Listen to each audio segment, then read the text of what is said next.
everyone, this is Dr. Amit Kumar Pandey. I am going to discuss process control block, process identification, and process address space in this lecture with you. So let's see one by one.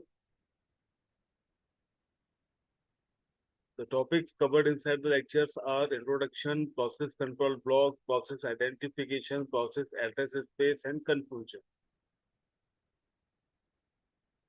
Understanding the process control block, process identification, and process address space is crucial for managing processes and operating system. These concepts are fundamental for process management, resource allocation, and memory management. What is process control block? PCB. PCB is a data structure maintained by the operating system to store information about the process. What is inside the PCB? There is process state, program counter, CPU register, memory management information, accounting information, and I/O status information. What is process state? Process state means whether the process is in new state or ready state or running state, waiting state or terminated. Means whether it is a new process want to get executed, or it is inside the ready queue waiting for the CPU, or is it running, means with the CPU is performing its execution, or process doing I/O operation like that, means is the process inside the waiting queue, or the process is completed or terminated. So these are the process state. The information of process state is inside the PC. Next is program counter. Program counter store the address of next instruction to be executed in a program or in a process. Process is a program basically. The number of codes, number of instructions, and program counter store the instruction which is to be executed next. Then CPU register contain the contents of all process specific registers.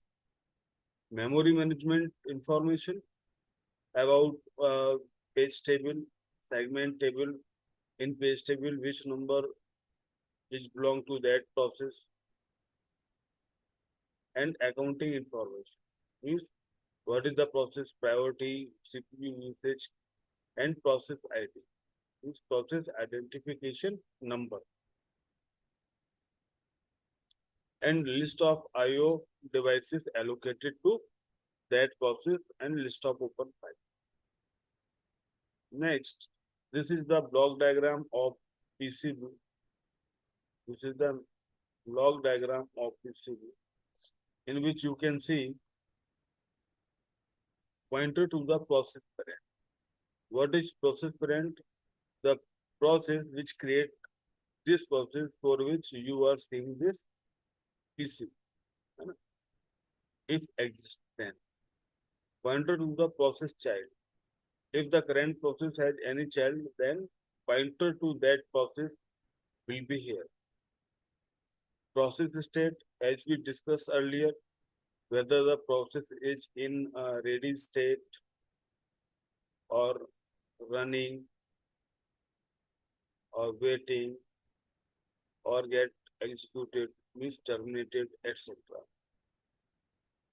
Next is process identification number. This is the unique number assigned to every process so that we can identify the process.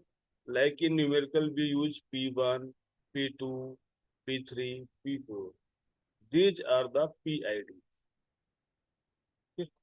Then process priority assigned to that process priority. What is the priority of this particular process will be declared here. Okay. Program counter, the address of instruction which is executed next will be stored here. register GPRS, then pointer to process memory, means segmentable address, page table, etc.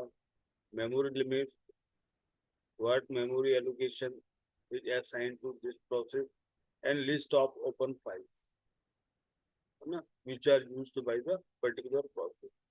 Every process has its own PCB. If there is a process P1, then there will be a PCB1. If there is any process P2, then there will be a PCB2. So for Pn, there will be PCB.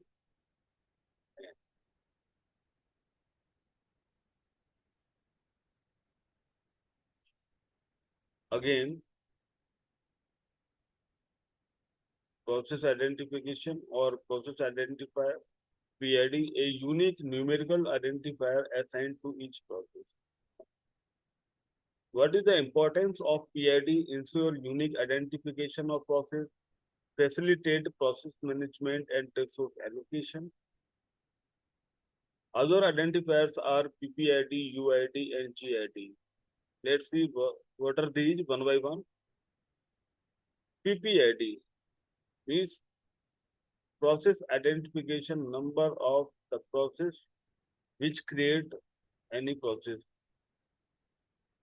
User identifier, ID of the user who owns the process.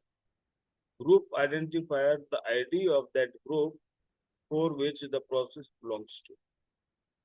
Usage, managing process hierarchy, implementing security and access control, tracking resource usage and ownership.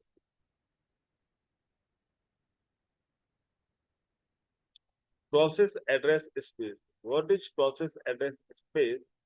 The process address space is a set of logical addresses that a process can use. The component inside the process address space are text segment, data segment, and heap. Text segment contains the executable code. Data segment contains the global and static variable. Heap will store the memory information, and stack contain the function parameter, return address, and local variables.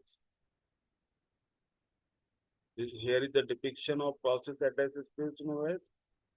You can see here kernel, program data, stack, heap, global data, shared memory, like that. What is the text segment? Text segment is typically read-only, contains the compiled program code. Data segment include both initialized and uninitialized global variables.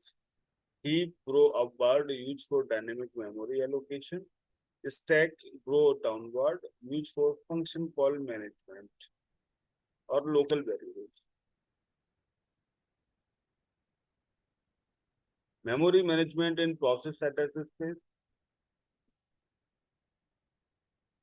There is virtual memory. Virtual memory allow process to use more memory than physically available. This is basically an illusion. Paging divide process address space into fixed site pages and same segmentation. Here, process is divided into variable size segments.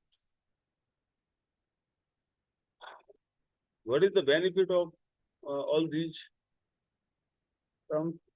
Isolation between processes, efficient use of memory, and simplify the process management. The process control block store all information needed for process management. Process identification is essential for process management and security. Process address space is critical for memory management and process execution. This is the conclusion of the lecture. Here are some references I have used in my PPT.